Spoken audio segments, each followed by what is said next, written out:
Hi everyone, and thanks for joining the webinar today. My name is Sue and I'm a part of the education team at Medit. I'm so excited to meet you today for this webinar on the AI Abutment Matching. As you know, we'll also have a Q&A with Dr. Kim afterward. Allow me to briefly introduce our guest, Dr. Kim. He is a master at implementing digital dentistry workflows in the dental practice.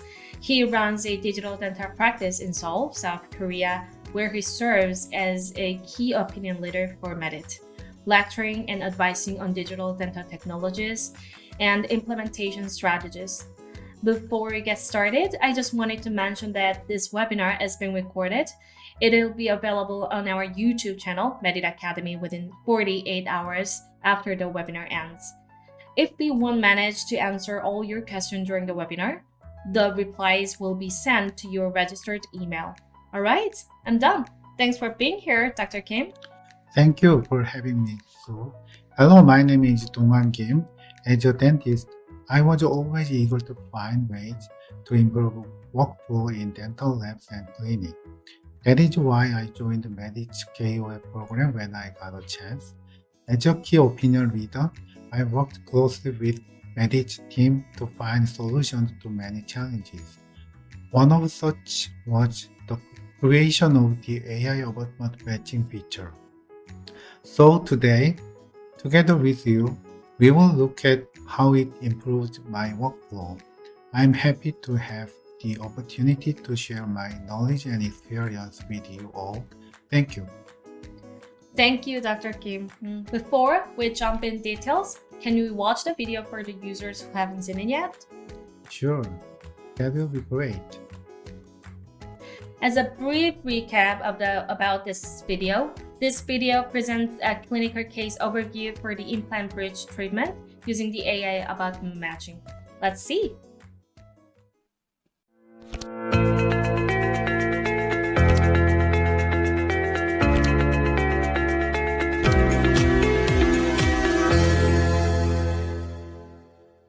Hello, my name is Kim Donghwan. In this webinar today, I will share with you my personal experience of using the AI abutment matching feature for implant crown treatment. As you know, it is important to have a precisely fabricated processes, especially when zirconia crowns and abutment have to be installed on the same day. Small errors in the case of a single crown can be forgiven, but the bridge work is different. Even if there is a small error, it will be duplicated and will end up creating a bigger issue later on when fitting the bridge in the patient's mouth. And that's why I feel safer to first scan the abutment in the patient's mouth and then order a bridge based on the scan data. This way, I can be more sure to get a perfect fit. Now, allow me to explain how I use AI abutment matching for the bridge case. First, create a case and choose crown as the product type in the form. Don't select an implant crown. I used a temporary bridge to capture the occlusal relation. Open scanning software and add the pre-op stage here. Now, you can see the pre-op stage has appeared at the top, so I can go on and capture the temporary bridge. This stage management feature is quite a useful tool to modify the scanning workflow. No need to go back during scanning. AI abutment matching feature allows you to easily align abutment data that was pre-scanned outside of the patient's mouth.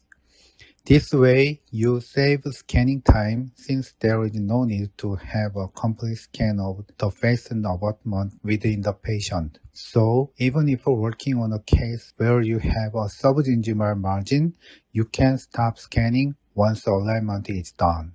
There are two ways to add the abutment data.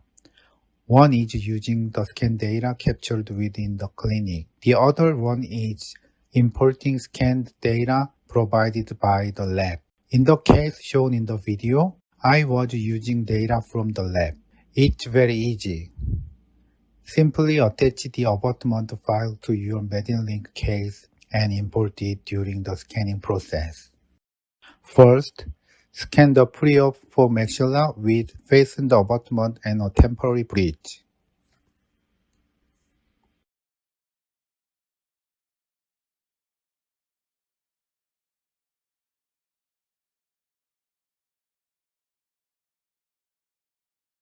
Next, scan the mandible to get the occlusion. If there is previously scanned mandible data, you can capture the occlusion without scanning a mandible.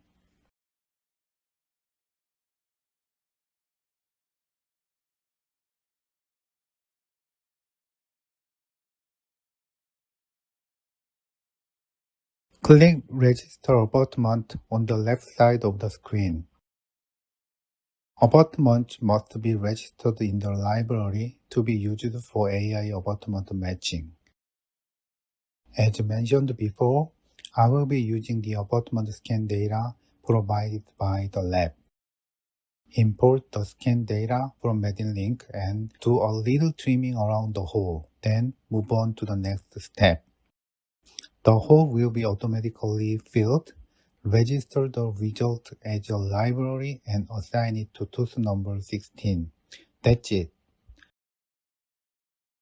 Then repeat the process for tooth number 17. Import the abutment scan data and trim unnecessary data part and a bit around the hole. Then register the abutment and assign it to tooth number 17. Now we will remove the temporary bridge. The data captured in the pre-op stage is automatically duplicated in the maxillary scan stage. So you just need to edit the newly scanned part using the trimming tool.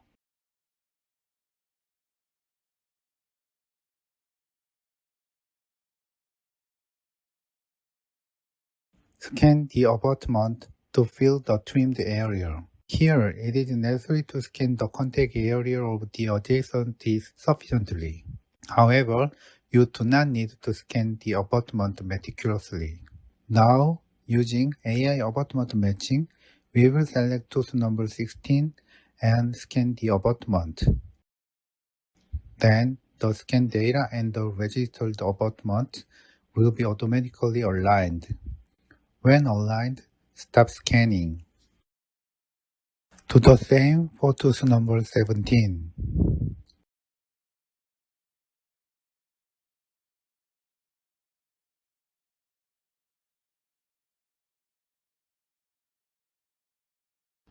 Now you just need to check the alignment and complete the scan.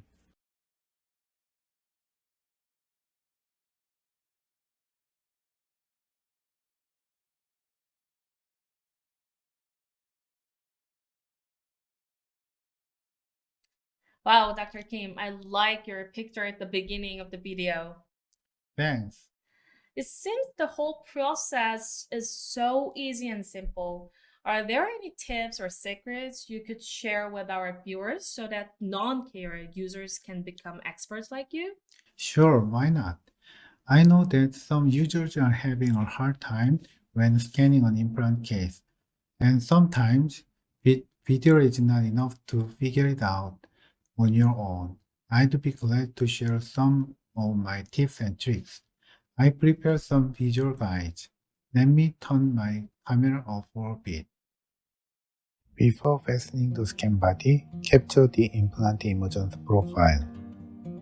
You can skip this step by duplicating the existing scan data, but I would recommend rescan the patient current status since there might be some changes due to the movement of nearby teeth. There are two things to be noticed in this step.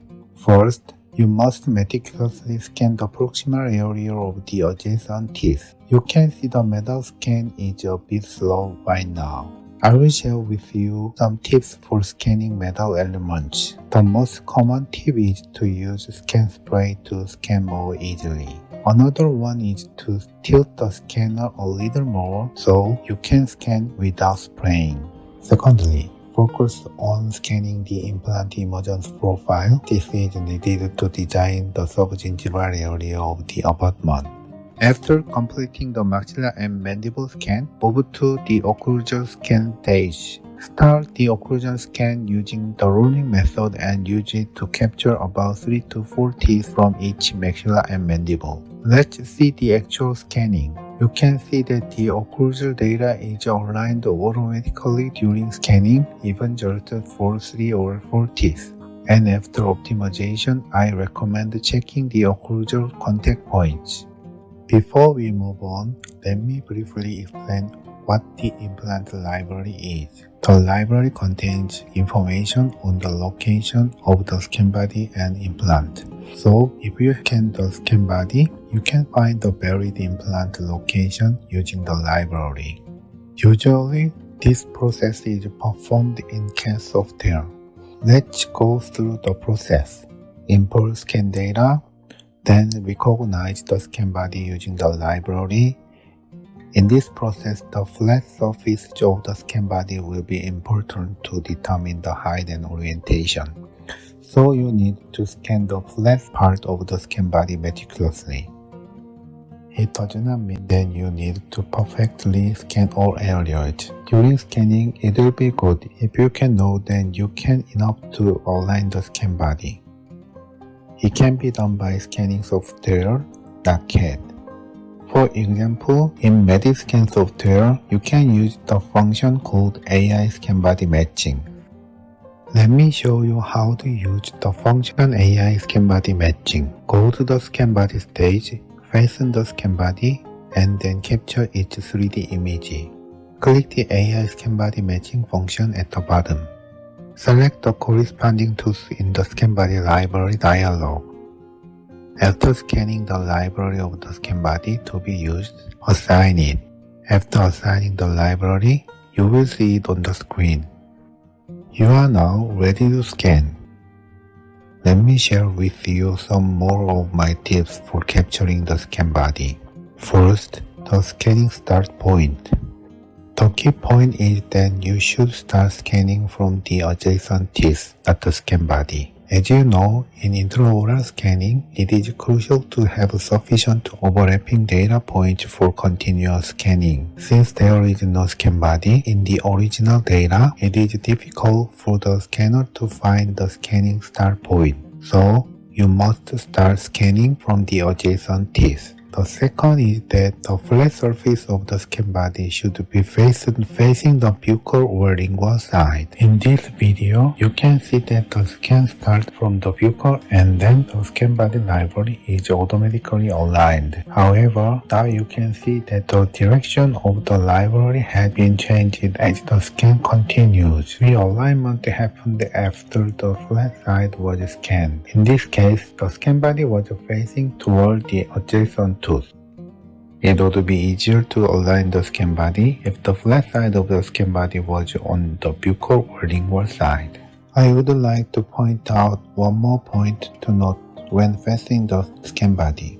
It is important to ensure that the scan body is properly tightened all the way to the end.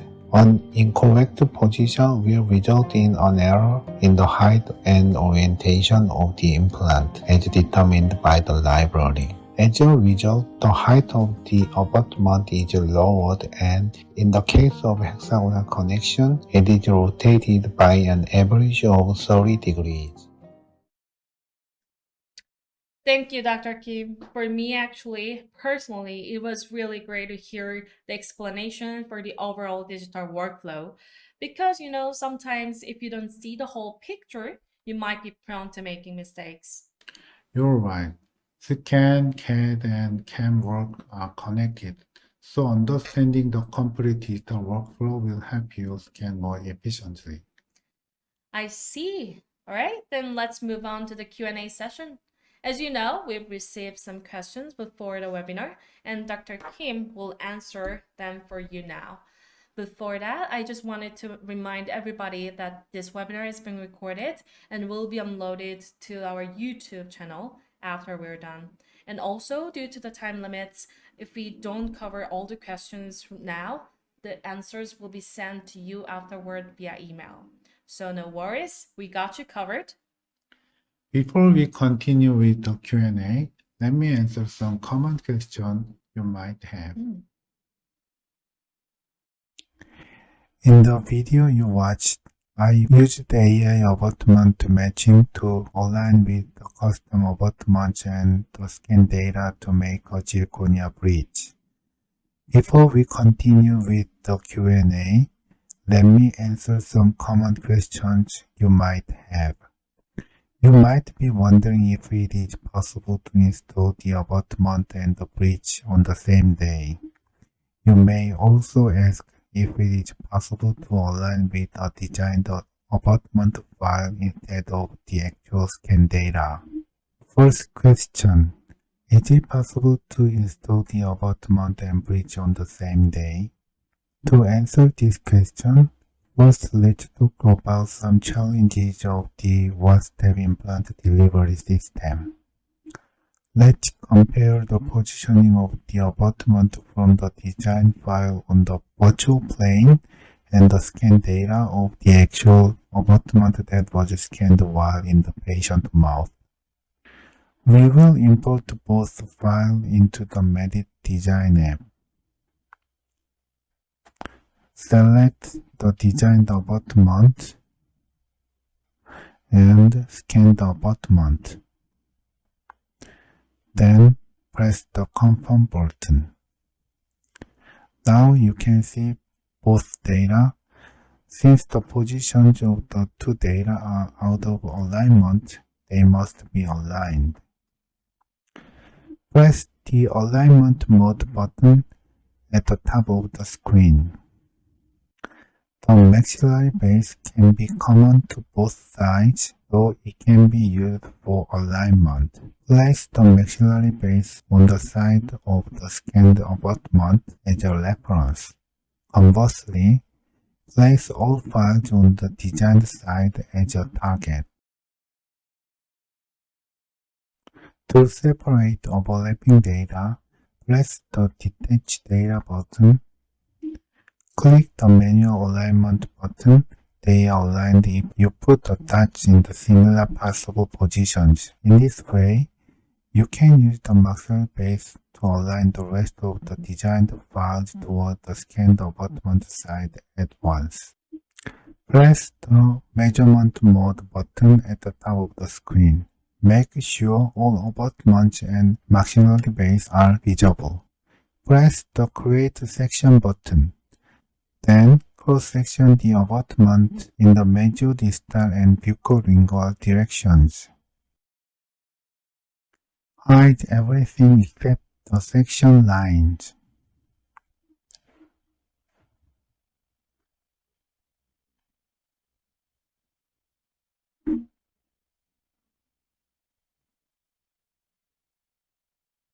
It is convenient to use the Show This Only function.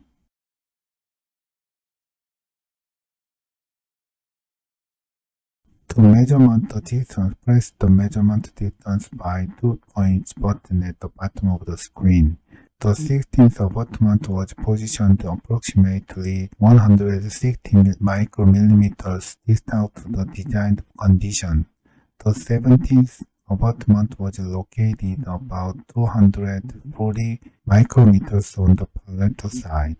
If there are a lot of mismatches between the two abutments on different directions, as is the case now, the processes will not fit perfectly. I think this deviation is caused by the titanium blank being pushed to one side during machining. Therefore, if the machining direction is set to the buccolingual side, the arrow direction can be controlled. If the error occurs in the same direction, the processes will fit well.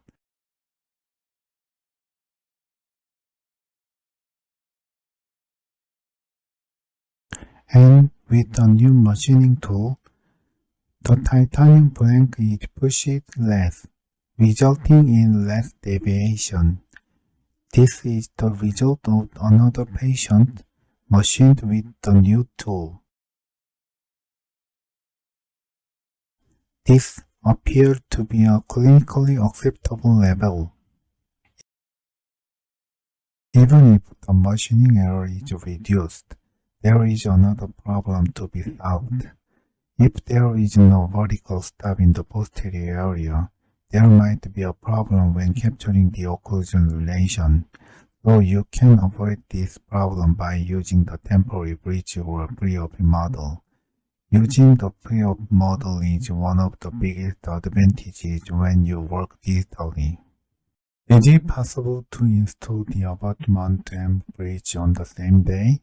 My answer to this question is, I think not yet.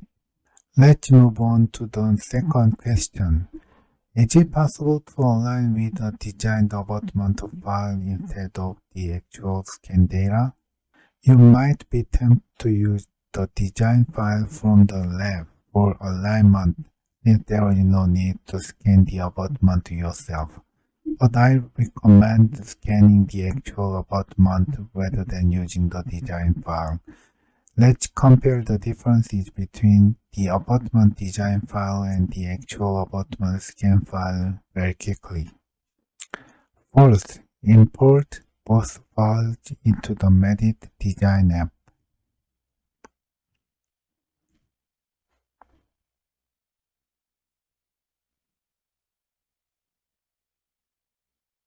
Then, align the designed and the scanned file. If you align two abutments at the same time, they will be aligned with the average of the two, and they may be aligned in the wrong place, so you must align them one by one.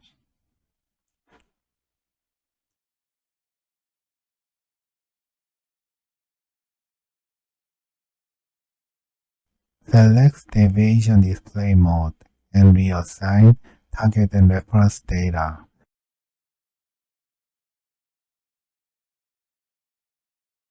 You can see the differences in the concave area. The error is less than 50 micrometers and is concentrated in a limited location. If this error pattern is reflected in the crown in a design, the designed abutment can be used. This is also why it is possible to install the abutment and crown on the same day. However, I would like to emphasize that it is limited to the case of managing the machining process. Is it possible to align with a designed abutment file instead of the actual scan data? My answer to this question is, if you pay attention to the machining process, yes, you can. However, the reason I recommend using scan data is that sometimes it may not fit. All right. Thank you for this video, and it was really informative. All right, then let's look at the question Q&A session, and let's look at the first question from Alan. The first question is, do you have any instructions for designing a temporary crown? For example, a 3/4 full coverage crown. What do you think, Dr. Kim? I believe there is an update coming up for Medit temporaries. And in this video, you will be able to work with bridge and multiple temporary crowns without using pre-op due to the library after the update.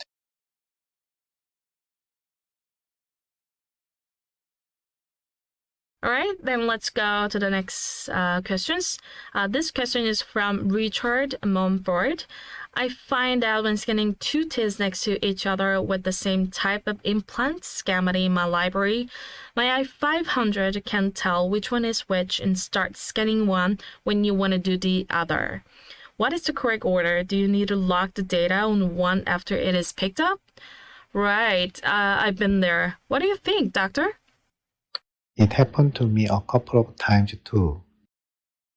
If the library is automatically aligned to the wrong tooth, you can try scanning some more, and then the misalignment must be corrected. If it doesn't work, you can always align it manually. Another way to avoid this issue is to scan using only one scan body.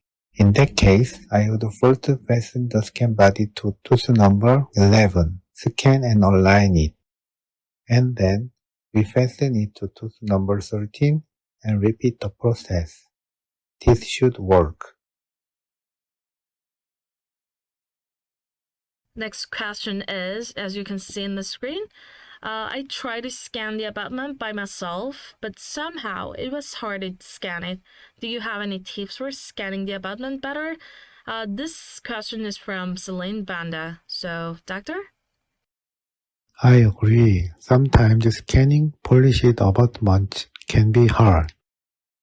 So I use scan spray. Let me show a short video of how I work with scan spray.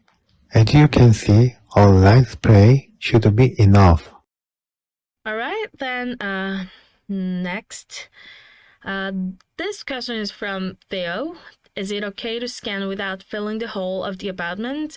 I used to use third party, but they guided me to scan the abutment after filling the hole with the cotton palette. With the AI abutment matching feature, you don't have to fill in the physical hole in the abutment. The hole will be filled in virtually in the program. Let's see it in the video.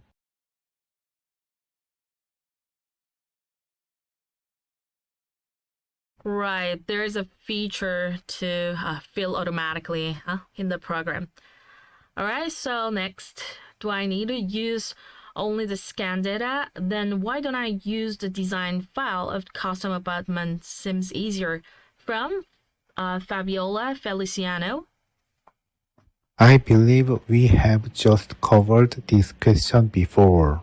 As I've mentioned in the video, using the designed file is available. However, sometimes they do not fit well, so I prefer scanned abutments. Let me move on. Next, it's from Melissa. It seems you've locked the adjacent teeth when you scan the fastened abutment in the patient's mouth. However, I don't lock this area. Can I ask why did you lock the adjacent teeth? Is there a specific reason? Previously, as this image on the screen, if I do an additional scan after trimming, the pre-op data would change for some cases. But this has been fixed now, so I guess it's just a habit of mine. Oh, doctor, I thought there is a special, or specific reason, but it's just your habit, huh? Alright. Next question is from George Hernandez. I used to scan the full arch, even for a teeny bridge, just in case, but I could see you only scan the quadrant. Is there no problem with only quad scan data? And how many units do you start full arch scanning? Yeah, actually, many of the users are asking these questions. What do you think, doctor? I know what you are worried about. I've done a little bit of experiencing, and the result was that a full arch scan does not reduce problem with occlusion. Let me show you an example. This was about 2 years ago, so it seems to have improved a lot now, so please keep that in mind. I captured the full arch for the crown case of tooth number 16. As a result of analyzing the occlusion as this image was actually not accurate. The right side of the occlusion was opened. It appeared to be on the left side of the photo. So with this data, I needed to adjust the crown by about 140 micrometers as in the yellow on the screen. As I tried to cut the full arch data and realign the occlusion with it. Then I got more accurate data. This provided the fact that full arch scanning is not the solution all the time, and that's why I prefer scanning the quadrant when I scan the posterior bridge cases. Also, it is very helpful to capture the occlusion using the temporary crown or having the pre-op data. And if you have a problem capturing accurate occlusal data, you can use one of the provided processing options. It is called Optimize Occlusion Alignment. It allows optimization of the occlusion alignment based on the vertical movement. I know you've been there.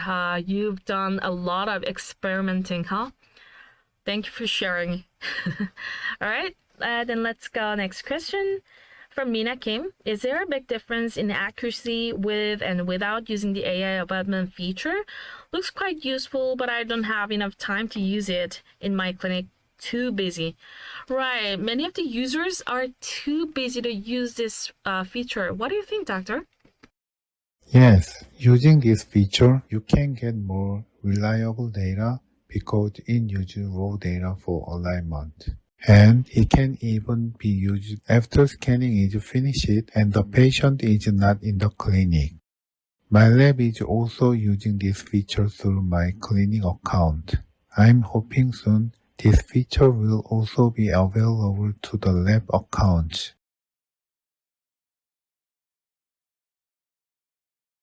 I totally agree with doctor. Even if the clinic is too busy, it is very important to get an accurate data.